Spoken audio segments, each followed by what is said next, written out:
Hey everybody, welcome back. Live at Drew's house, Joppa Afternoon Drive. Hope you're all doing well out there. As we, I am quickly seeing the Christmas holiday press on me. I'm thinking gifts now. I probably won't start till December 20th or so, but it's happening. I can feel it out there. Hope you're all doing well. Maeve Power doing the show today. The boss Sarah Hayden in the house today. Our small but mighty team in Newburyport. Thank you all so much. Our guest today, John Surabian, from one of the, we joke, we're friends off the air. We joke about being competitors because he's one of the pioneers of local music. He does a great job for local musicians, just like we try to do. The shirt he's wearing, Musicians and Beyond, is his podcast. It's a great little thing. Go check it out. I know you guys put a lot of time into it. You can tell. You get some great guests on there. How are you, my man? First time on the show. It's my first time. It's an honor to be here. I'm really grateful that you asked me and Mark to be on. Yeah, absolutely. Where's Mark? Mark has things to do today, but Mark Lawhorn is my co-host, and like you said, it's Musicians and Beyond. Yep. And we take a lot of pride in talking to all these musicians and people in the music industry, and bringing their stories to the public. Yeah, it's a great thing. I know a lot of times we will even share guests. I know people, just so everybody knows, it's really not any competition or anything. You and I joke about that, but we'll share guests. That was a great artist you had on. I'm going to go try to find him myself. Yeah, it's good. Why not help each other out? I know we have talked about this. There is so much talent in the greater Boston area that it's almost mind-boggling for all these new artists to show up and just be incredible. Yeah, it's unbelievable. I mean, like you said, there are so many artists everywhere of all genres. Yeah. It's kind of like going to Nashville. Every corner you go to, one artist is better than the next. It's crazy. I mean, it really is. What gave you the idea to start the Musicians and Beyond podcast? Well, I've been around the music industry for a long time. Yeah. I am not a musician, but I have been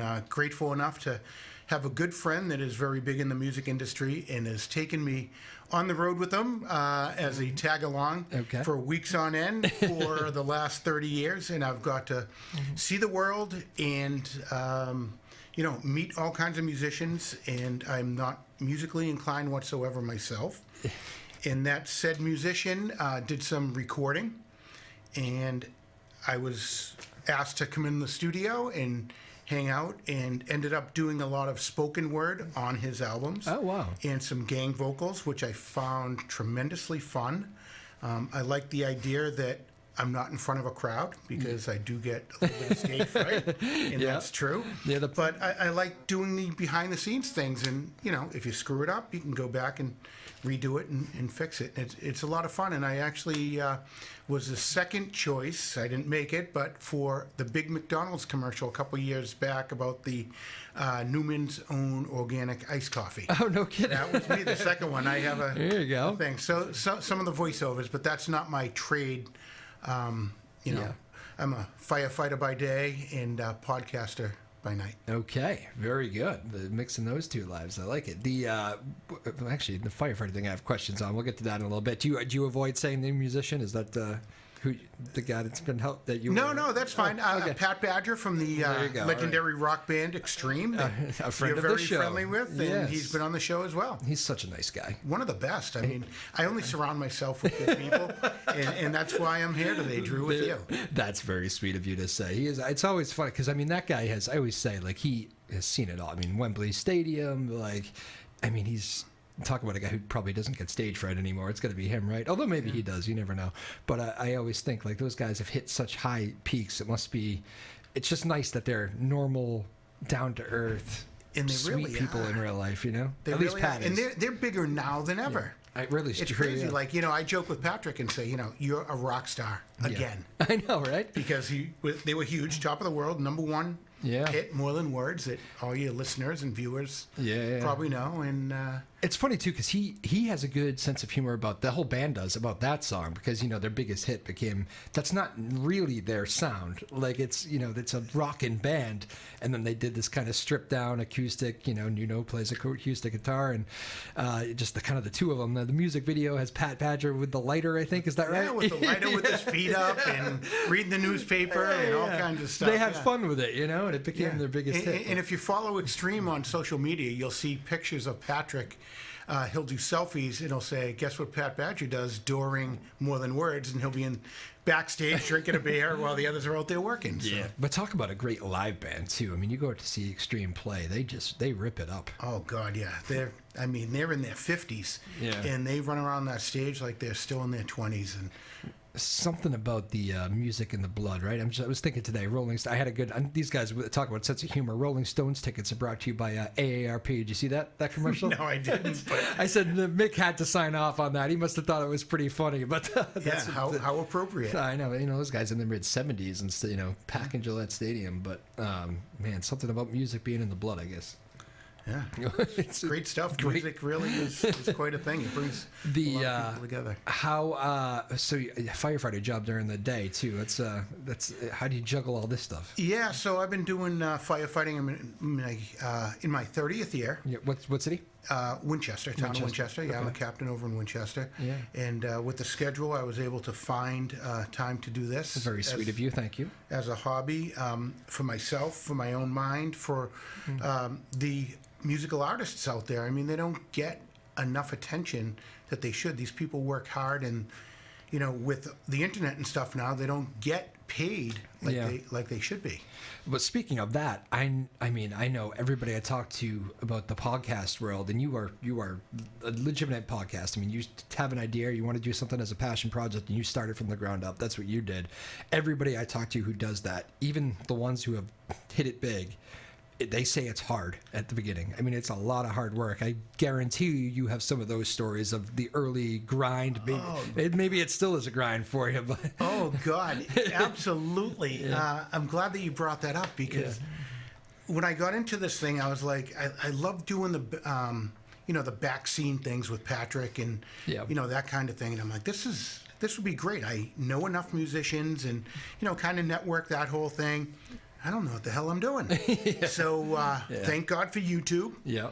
And I went out and I bought the equipment, Mark and I. You literally looked up what equipment I should buy? Yeah. That's awesome. We went out, we bought it.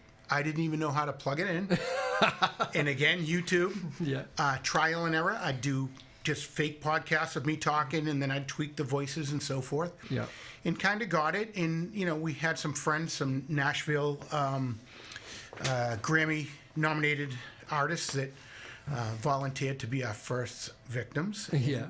And, it wasn't all that bad. Yeah. It came out okay. And as time went on, we figured out, we don't want to be asking questions, like peppering back and forth. We'd rather have, like you and I have now, a nice conversation and find out about what got people into music and, their highlights and lowlights and what kind of advice they'd give to the new up-and-coming generation. Yeah.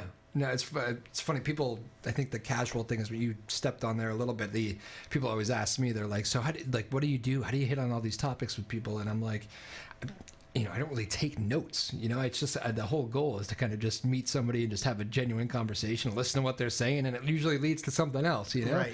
And if it doesn't, it's probably a bad show. But usually it does. And especially with musicians. I mean, they've seen so many different things, so many different stories from so many different cities. Like I mean, there's a bunch of stuff there. You just got to listen closely and kind of pick up on it. And they tend to lead to great stories. But they do. The stories are endless. Yeah. And no matter what genre having a conversation with, because we've had everyone from opera to hard rock to country we've had everything. Yeah. And the stories are kind of similar. What happens on the road and missing the family and having to be a special person to be able to do what they do. Yeah, that's not an easy life being even when you have it good and you're flying around the country, it's not easy. You're away from people, it's funny when you're traveling the world, sometimes you just want to be back home. Certain that nights. Seems to be the story that I get from the musicians that I'm on a friendly basis with. I mean, Patrick will call me. He texted me yesterday. I think they're in the UK. He texted me yesterday to ask me about a previous guest that we had. Actually, the guy that invented or designed the very first Rolling Stones tongue. was one of our guests, and we'll talk about That's him. a cool but story, huh? He was one of our guests. His name's Ernie Sheffalou. Yeah, is he local? He is out in California right now. He is 78 years old. Yep. He's responsible for 251 album covers. Wow. Okay, and his thing. It is his thing. He's a graphic designer. Yep. And his stories went on and on and on, and they went on so much that we ended up doing 10 episodes with him. Oh, wow. And I ended up calling it Musicians and Beyond Under the Covers. And the Under the Covers had a innuendo of sexuality, Yep. which grabs people's attention, but that's not what it was about at all. It was about the under the album covers, how he came up with all of them and the people he came across. He did them for, just to name a few, Alice Cooper, Rolling Stones, Cheech and Chong, Aerosmith, the Bee Gees. He did the Jesus Christ Superstar one. Wow. And he surprised us, and he made us our own logo for Under the Covers with Ernie Sheffalou. So we have a logo designed by the guy that designed the very first Rolling Stones song, which is a story in itself because there's more than one version out there. Yeah, yeah. And it was who came first, the chicken or the egg. And Ernie is very humble. He doesn't care. He said that there's two out there, main ones, and I'm one of the two. So, and he'll self-proclaim tell us that he actually likes the other one better. Oh, wow. His story is that he designed it, and it was given to the other guy, and he made it better. Okay. So, That's pretty comfortable in your own skin to be able to say that. I like that. Absolutely. Yeah. Very humble guy, but, you know, it's on Rolling Stones merchandise and everything, and he drew some handmade Rolling Stones tongues for us, and I have it proudly up in our studio, and beautiful. He signed it to John. This is one of a kind, just like you. Very nice. I'm one of a kind, all right. and you buried the lead. Musicians and Beyond now has its own spin-off, it seems. Now it does, yeah, it does. There you go. Very cool. Well, that's exciting. Yeah, it's funny where these shows lead. How'd you find him? Just saw a story and pursue it? Believe it or not, my brother mentioned, he's like, have you seen this guy? You know, he does this, and I looked him up, and I'm like, this guy's legit. I go, but he's not a musician. Then I'm like, well, he doesn't really have to. So I reached out to him, and he had just finished a huge project, and he said the timing couldn't be better. Oh, good. So we ended up doing that with him, and we're in talks with them now of doing a documentary for Netflix or something with him. Wow. And also doing a coffee table book with 252 pages in it. Wow. One for each album with a little blurb, and then one a little bio on him. But Seinfeld strikes again with the coffee table book idea. I don't know if I can dig in my pockets that deep right now. Understood. All right. Very good. The guys at the firehouse look at you and be like, John, what the heck is going on in your downtime here? You know, I didn't tell anyone I was doing it. Yeah. And, you know, guys are coming up, they're like, was that you with this person? Or, you know, I saw a picture with you out to dinner with this one. Or, Yeah. And I'm like, yeah. I'm like, you know, I try to be humble about it, but I brag, but I try to keep it in my lane. Well, you must find too, like I do, because I say this is the easy part. When I sit down and talk with somebody, that's the fun part of the whole thing. I enjoy that part. So a lot of times the grind is booking guests and making sure you can get somebody at the right time and schedules line up and all that stuff. So I mean, that honestly is more than half the job some days. And I say once you start running with it though, once like musicians when they come in here, and maybe you find this. If they usually tell other musicians that was a good take, I enjoyed that, it's probably good for me, can get some publicity, and I enjoyed the conversation. They tell other musicians that. The next thing you know, you're kind of in this circle of people that want to come on, and then okay, that makes it a little bit easier now. Yeah, it's interesting that you say that, because the first 5-6 guests, we're in our 81st episode. Okay. Our first handful of guests would have to reach out to them. Yep. And what we did is we told guest number 2, guest number 1 was a Grammy-nominated artist, blah, blah, blah. So it gives you a little bit of validity. Yeah.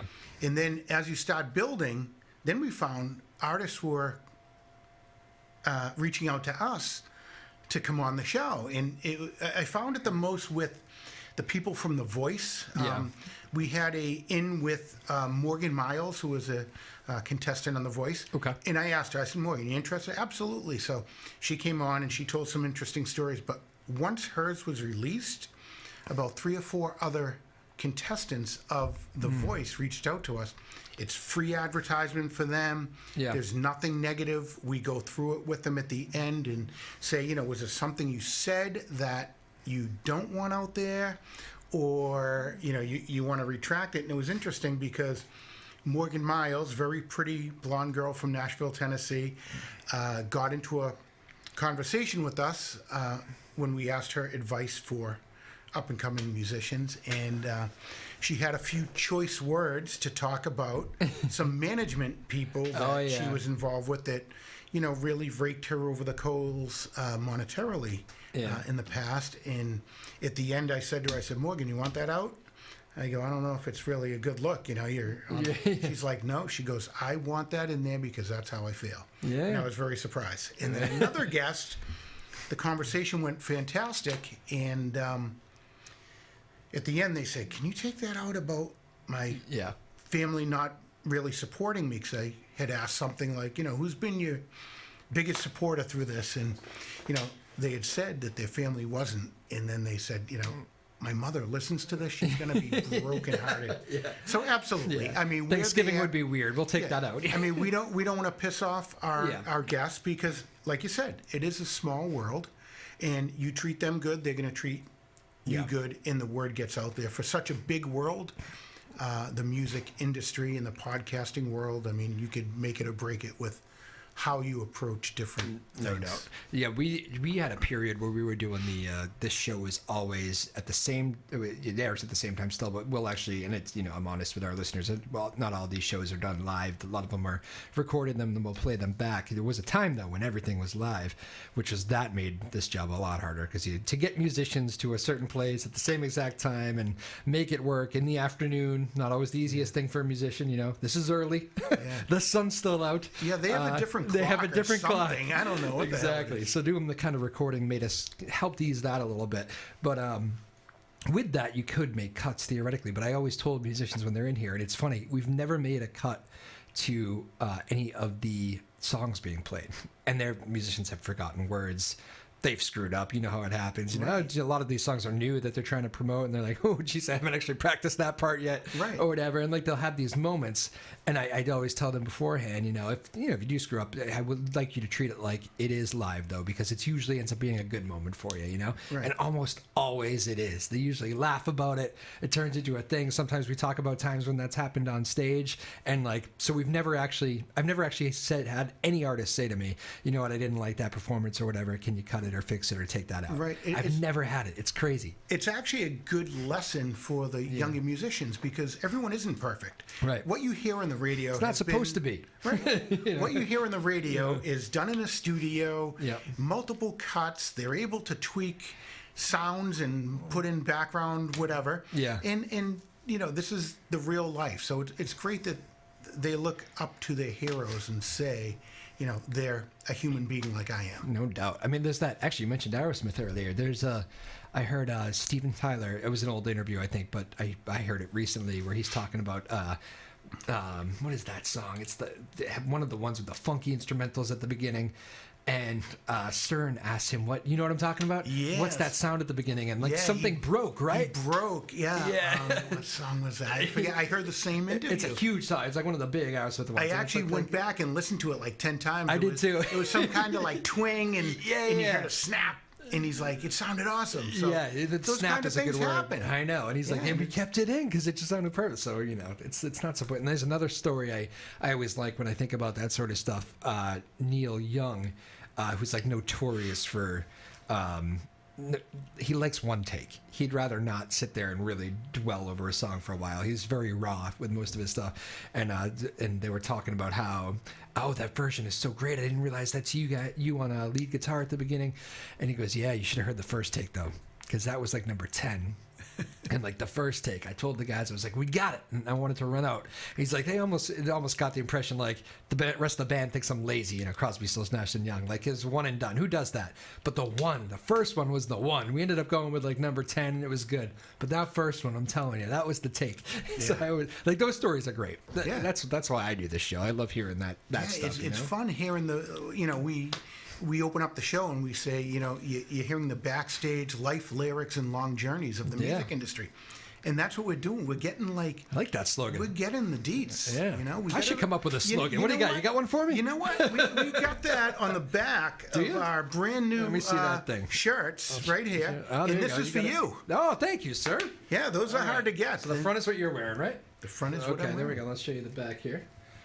All right. Oh, there you go. Now, and who designed that?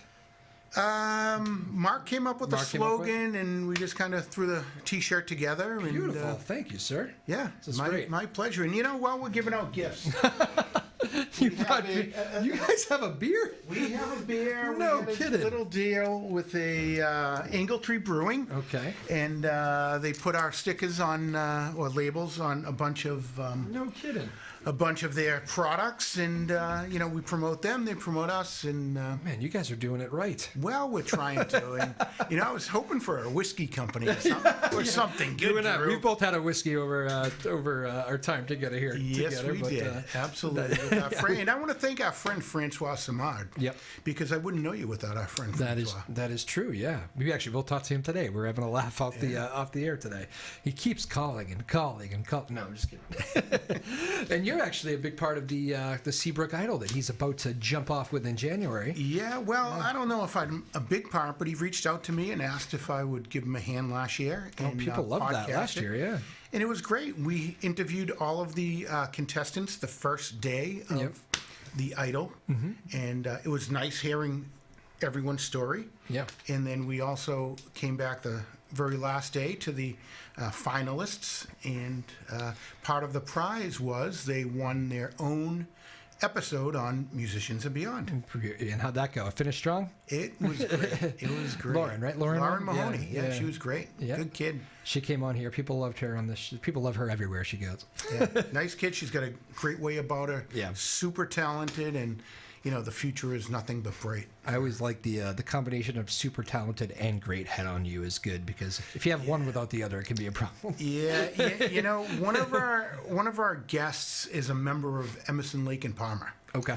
The legacy that's out there playing now, Paul Bielatovich. And I asked Paul, Paul, what advice would you give to a up and coming musician? Yeah.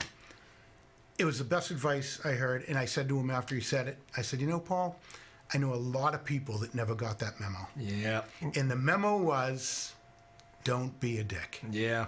So true, isn't it? It is so true. I mean, I'm sure you and I mean, we could, but if we went and had a drink here, we'd have a lot of the same stories, because it is amazing when certain artist names come back at you. And if I know something negative, I don't go out of my way to tell these stories, but I tend to hear the same stories. Agreed. I've met a lot of musicians, top of the world, and 99% of them have been nothing but awesome to me, just like hanging. They're normal people. And I've had 2 or 3 people that really rubbed me the wrong way. Yeah. It wasn't like I was asking for autographs or anything crazy. Yeah. Just, they didn't get Paul Bielatovich's memo of don't be a dick. Yeah, yeah. No, it is crazy. And also, I will say, too, I mean, everybody has bad days, and sometimes you hear those stories, and, there's some bad blood out there. There's some rivalries. And sometimes I'll hear those stories and meet the person on my own and go, seems like a pretty good guy or pretty good girl. I don't know. That's just, you got to make your own kind of, give these people the benefit of the doubt. And, maybe that person was right and they caught him on a bad day. But, yeah, absolutely. I mean, I treat people the way they treat me. So. Yeah, exactly. There's nothing else you can do. I can't take everyone's word for it, but you do keep that in the back of your mind that there was a previous incident. So you got to keep your. Well, I've seen live shows too where, maybe there's stuff with like the sound person, kind of you can see the artist, and sometimes especially when it's like a solo show, sometimes when there's an issue with like the sound, like the artist doesn't hide it that well. No. Even like pros, like, you know. Throwing stuff and all that. I We mean, might be thinking of the same person. Maybe, yeah. I mean, probably are. I mean, and I actually know, I have actually seen shows, and, you know, I know a lot of the guys that run these venues too. And I was like, yeah, that night, you know, he wasn't happy with the sound, was he? And, well, no, wasn't happy with anything, it seemed. And, you know, then I start to get the tone. I was like, all right, so I had the good read on that night. And then I say, yeah, you know, won't be invited back. And it's like, oh, interesting. Yeah. Okay, I mean, that's how it goes, right? You know? Yeah. Those are the behind the scenes stories. You know, a great show, too. The show I went to was great. Just the sound was a little rocky at times. Yeah, so it's funny. Out of all of the musicians I've had on our show, Yeah. up until 2 weeks ago, I've never had an issue with someone. And this person, I won't put the name out there. Who was it? No, just...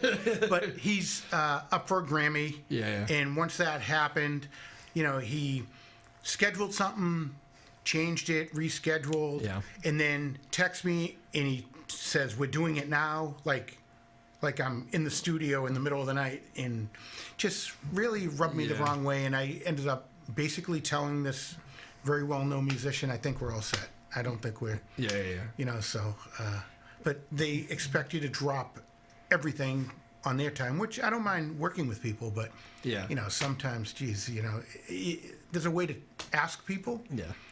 and I'm the nicest person and very receptive to anything that you know, require, but, you know, you can't come in here and treat me or anyone else like that. So When did you guys start? we started about 80 weeks ago. 80. All right. Yeah. Let me do a So little we math. are Where almost a little more than a year and 3/4. Okay. So it was yeah. kind of a past the heart of COVID sort of thing. Yes. Okay. Yeah, and you know, we've been very successful. 'Cause I say that because a lot of podcasts were born in COVID, just because of the fact that people were staying at home. But were you thinking about it during that time? I think I've been thinking for years Yeah, okay. about doing something, and I never really hit it until I was in the studio with Pat and Blue Macaulay. And I'm like, you know what? I'm really enjoying the way that this goes, and I might be able to make something of it. That's good. Yeah, I mean, we had to do. I've been on this version of the show has changed a little bit, but we had to go through COVID with this studio being closed. And my boss, Sarah Hayden, out there, who I'm not sure if you met when you walked in, but she's great. She's our kind of pioneer that keeps us rolling here. Called me one day, and I expected to just not be doing the show for a while. She goes, "We got to keep it going. Got to find a way." And I said, "All right, what do you want to do?" She's like, "Can you do it from home?" And I said, looked around. I said, "I got a nice kitchen. Okay, Yeah. you know, sure, let's do it from here." And that's kind of where the Live at Drew's House part came in. And I mean, some of those shows, they were, you know, the live music thing doesn't quite translate. We did do some shows where people played and stuff, but it's always better in person. But I had some other stories that came out of that were just bizarre for me. Don McLean called me one day driving home from Boston, because I was still going into work at the time and for my other job at WBZ. But Don McLean, and I think the connection goes like he has a manager in the Boston area, and the manager has a bunch of kind of smaller artists too that I had on the show. And he really liked it and liked how I kind of did some stuff in Boston with them too. He liked that idea, 2 birds, 1 stone. And I think that's how I ended up getting Don McLean. But Don McLean just calls me on my cell phone. He says, "Is this Drew Moholland?" And I go, yeah, who's this? Don McLean. I don't know any other Don McLeans. Right. So I go, "American Pie Don McLean?" He goes, "Did you really say that?" I did. What else are you going to say? What would you say if Don McLean called you? I'd be like, American Pie, right? Yeah. He goes, "That's right. Yes, I think I'd like to be on your little radio show." And I said, "All right." He goes, "Is tomorrow good?" I go, "Tomorrow would be fine." That's perfect. Yeah, so I'm in like that. Tomorrow is great. What are you going to do, right? So yeah, sooner the better, sure. And I'm like, "Is this actually going to happen?" And I remember sitting. I was by myself. My dogs. I was like, I had started a fire in my house. The winter day. Fireplace was started. It was cozy. I opened up my computer, got the thing connected, and I was like, "Is Don McLean really going to jump on here with me?" And there we go. We got a show with Don McLean on that. It was crazy. It was a great story. It's wild, right? It's a great and he, you know, I've actually heard, because I think he's had some public issues with a variety of things, but I think maybe in my head, I'm thinking he might be a little bit tough. We'll see if he actually enjoys being interviewed or not. And he was fantastic with me. Yeah. Answered everything. at the end of the show, we, signed off, and, that was great. Enjoyed it. Thank you. He goes, I really enjoyed that. Very nice. It was a nice way to spend an afternoon. And I was like, fantastic. I'm glad you feel that way. Well, you do. You put on a great show. Thank you. I appreciate it. As do you. It's fun. No, you. No, you. Okay. No, it's funny when the phone rings or you get a message from these people. Sometimes I'm taken back. I'm like, this guy's calling me, or this girl's calling me, or texting me. Do you ever find that? I do, yeah. And it's like, because you always expect, it's like, especially for some of the bigger ones, right? It's like, they want to go somewhere the flashy. They want to go to get on Howard Stern or whatever they want to do. But a lot of them don't want that. Right. A lot of them prefer just to kind of find their little pocket somewhere comfortable, and that's what I have found anyway. Yeah. So I guess that's kind of what the need we serve. And of course, if you want to be Bruce Springsteen and come on in, we're here for you. Right. Well, the Rolling Stones are going to be coming. That's true, yeah. God, you're the second person today to tell me I should get the Rolling Stones on. That would be awesome. Do you see them do many interviews? I don't. I don't. I see Keith do more than Mick. Yeah. I would love to meet either of them. I've met quite a few people. Idols of yours, yeah. And the Rolling Stones are right up there. I would love to meet. Who's the number one? I would say Keith. Keith, yeah. Yeah, just because he's Keith. Did you read the book? I did read the book. It's a great book. He's an amazing man. He really is. Gonna outlive everybody, I guess. Yeah. But man, yeah. So who's he's your one that you want? Who's your favorite guest so far you've had on? Wow, that's like asking me who my favorite child is. Okay, yeah. But all of my guests nice. are my favorite. Liar. But we've been. I'm going to name a few. We've been really fortunate to have some really high-profile guests. We have had members of Lee Brice, Kenny Chesney, Emerson, Lake and Palmer, Billy Joel, Extreme, Creed Fisher, Carly Simon, and then we had this guy, Dean Ford, and he has a Prince tribute band. But his keyboardist or guest keyboardist is Prince's keyboard player. Oh, no kidding. So we've had some really big names, and then a lot of the other names that we've had are up-and-coming musicians or people New England well-known. And then the other day I put a twist into it because I always say, we pride ourselves on musicians that have really made it or are on their way. Yeah. And we had a podcast scheduled, audio and video, and unfortunately the day before I get a message from the drummer, and he says that the lead singer, she was ill with COVID. And in the interim, we had put a thing out there, if anyone's interested in coming in for the live taping, that we would love to have you come in. We'll do a contest. And there was a young 16-year-old boy from the Boston area that was so excited to come in. He was all excited to see how it was done. He was going to come in early, and he has played the guitar for a couple years. So I said, you know what? I said, we're not going to cancel this. Right. I asked his mother, I said, see if Ty wants to come in and bring his guitar, into this thing. So we twisted the whole thing on established musicians, and he was our guest. We did a very short one, but we had a brand new guitar player telling us, why he wants to get into music, who his idols were, why he looks up to them. It was kind of interesting seeing the other side of the coin, because we have people that have made it and influenced others, and now we've grabbed someone from the beginning stages that's aspiring to be where they are, and it was a great take. It's an interesting interview because obviously he's never been interviewed before. But he played a song, and he wrote the song, and it was really good. He's onto something. So it was nice because we feel fortunate that we have been given the chance to do what we're doing. And people have had confidence in us to give us a break or get us to the next level.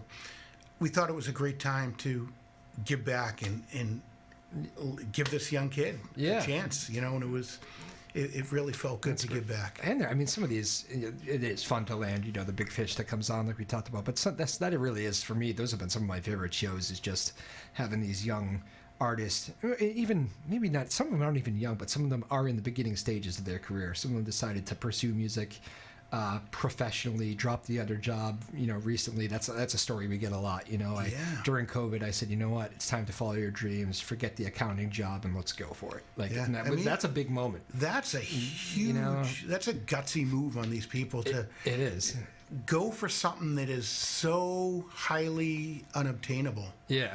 Almost everyone you talk to, it's like nerve-wracking. They're like, okay, so this is now my only form of income. All right. They're like blindfolded and twisted around 27 times, and they get to throw that dart and hit the center. And, believe it or not, some of them do, and they're doing great. And we love watching the journeys of those people that are up and coming and rising and taking gambles and going outside their comfort zone. And I think you're like me. You like the idea. I do this a lot too. Almost if somebody comes on, sometimes I'll be surprised by their voice, and I'll say like, "Wow, it's like amazing that voice comes out of that. It just wasn't what I was expecting." Yeah. You were a friend of a friend who came on. I didn't really know you, but I trust the friend, and like, wow, you're great. And then you end up going out to see them live and become a part of that atmosphere, and it's just kind of a nice little. Yeah, it's fun. It's fun for us. It's fun for you, and it's fun for the artist to have someone like us take our time to go out and see them, because we know that their potential is so good. And how many friends of yours see musicians and beyond and go, wow, that person was great, when can we see them, and then they end up in a show. We've had quite a few, and we've increased our followers, because the artist will put out to make sure they follow musicians and beyond on Instagram, hint and we do the same, so we promote them, they promote us, and anything they have up and coming, we also will put out there and say, if you're in the Nashville area on this day, go check out this person, or New England, Boston, anywhere. It's a beautiful thing. I love, for me personally, this is my kind of favorite thing probably when it comes to my personal life. I love the idea that I can go on Instagram, and now I know so many of these people on Instagram. It's like I pretty much choose my going out to dinner options by where I can see live music now. It's like, oh, he's playing there, she's playing there, let's go there tonight. And live music is such a huge thing. Yeah, it's like I said earlier, the artists don't get the recognition that they should. No. And Francois just shared a note. Did you read the note? I did read it. Yeah, it was beautiful. I texted him. That's what I was actually calling him about. I texted him to say it was a beautiful note. Things like that is what makes it worth it for an artist. It was a mother who her mother was, I think, had been sick or had been down. Did she lose her husband? Was that the lost her husband? Lost her husband, and they finally got her out of the house. Been hoping to kind of get her back on her feet a little bit. Goes to see live music, Francois Samard in this case, and she goes, finally, I'm happy again, or happy for the first time. It was a life-changing afternoon in Newburyport Center. Yeah.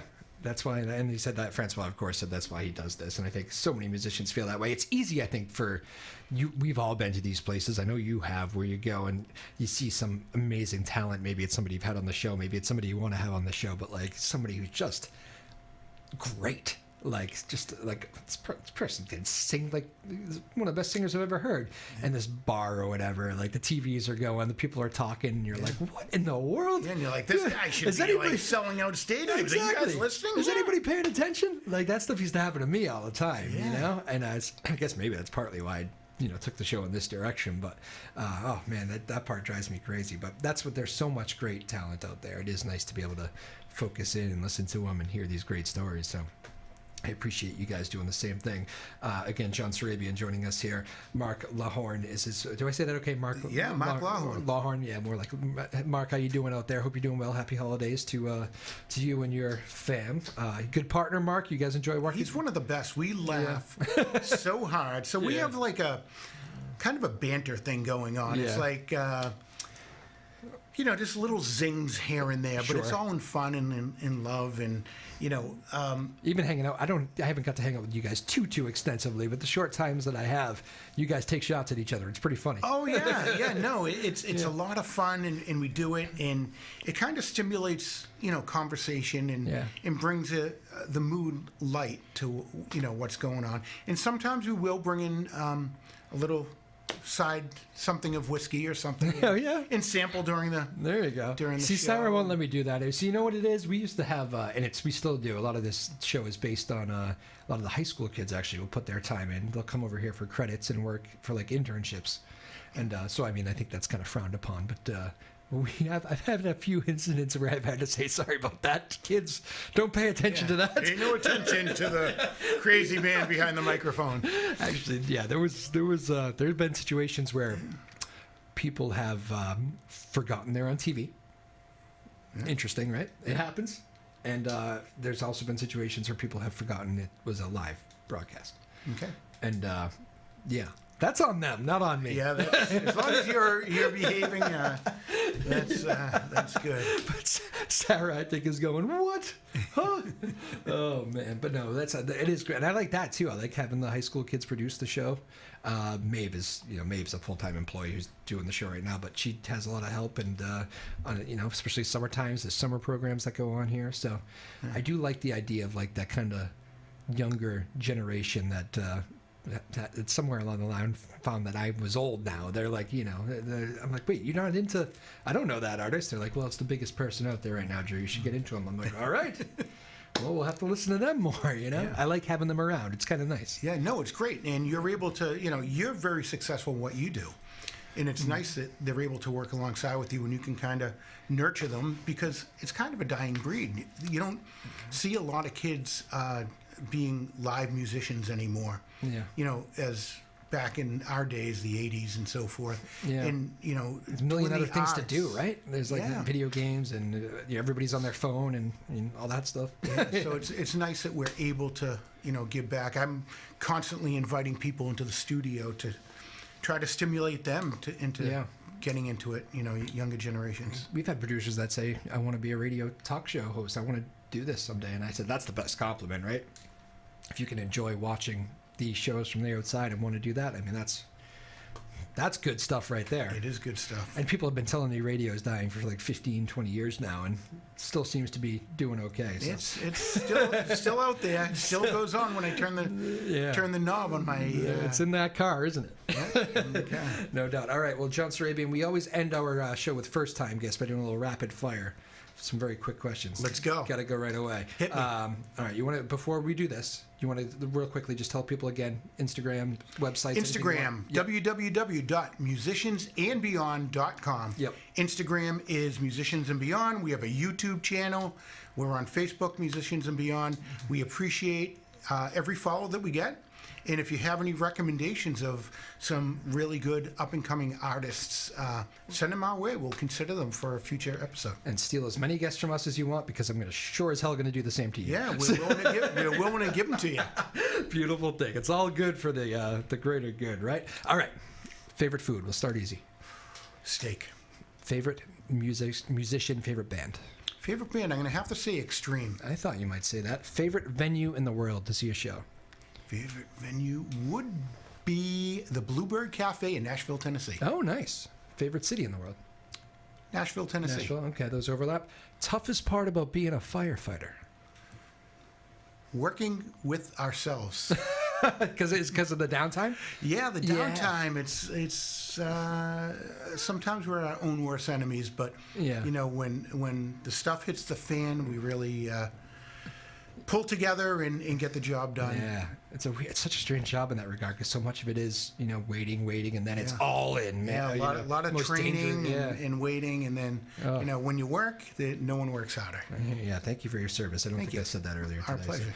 So. Favorite TV show? Wow, I watch the news a lot. Yeah. We appreciate that. Yeah. Thank you. I watched Drew Moholland on WBZ. Thank you. The news team appreciates that very much. And let's end with this one, because again, think about those young kids that we have here working here a lot. What is the best professional advice you've ever received? Best professional advice that I have ever received is no matter what your age, go for what you want to do. Mm-hmm. And don't be influenced by others and be told which path you should take in your career. At over 50 years old, I am slowly transitioning into this podcasting. So you're never too old. Go for your dreams and stay true to yourself. Love that. John Surabian, thanks for coming on, my man. This is blessed. We talked about this for a long time now. We finally made it happen. I'll tell you, this has been my pleasure. We are honored that you invited Musicians and Beyond on your show. We'll hook Mark in next time, and we'll make sure we do it again, all right? Absolutely. Thanks again, buddy. All right, pleasure as always, Appreciate man. Maeve Power, thank you so much again, doing all the hard work today for us. Maeve, you're the best. She is, isn't she? And, we were just talking, like, you know a Maeve, I know a Maeve. It's not a common name, but you never forget the Maeves in your life. No. Now I have two. There we go. And Sarah Hayden, the boss. Thank you, Sarah, for everything, of course, as we get get busy during the holidays here. Here we go. I sent Sarah a couple of platters earlier today. Did she get them? Oh, those are from you? No, but I'll take the credit. Good way to end the show. Live at Drew's house, Joppa Afternoon Drive. We'll see you all next time. Peace.